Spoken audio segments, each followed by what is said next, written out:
আমরা এই নগর ভবনকে তালা মেরে রাখবো।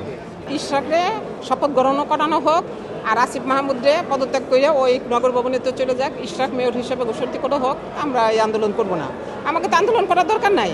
আমরা জনগণ, সাধারণ জনগণ, আমাকে সবার কষ্ট হইতেছে। নগর ভবন বন্ধ প্রায় 1 মাসের মধ্যে।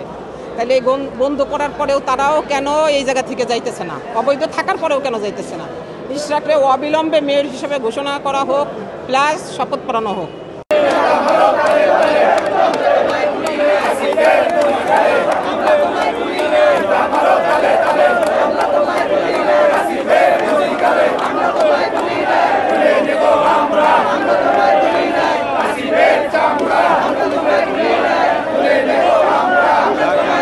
জানেন আপনারা, ঈদের আগেও আমাদের আন্দোলন ছিল, ইশরাক হোসেনকে শপথ পড়ানো হবে, শপথ পড়ানো হবে এবং সর্বোচ্চ আদালত পর্যন্ত রায় দিয়েছে ইশরাক হোসেন মেয়র।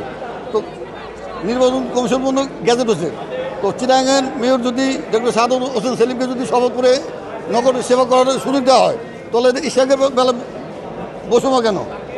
আমরা চাই ইশরাককে অতি দ্রুত তাকে শপথ করে নগরবাসী সেবা করার জন্য তাকে সুযোগ দেখ, তা নাহলে ঢাকাবাসী নগরভবন ঘেরাও করে রাখবে। অতিলম্বে কোর্ট থেকে যে আমাদের রায় দিয়েছে ইশরাক ভাইকে মেয়র হিসাবে, এটা আমরা বাস্তবায়ন চাই। যত পর্যন্ত এটা বাস্তবায়ন না হবে তত পর্যন্ত আমাদের আন্দোলন চলবে। আমরা এই নগর ভবনকে তালা মেরে রাখবো।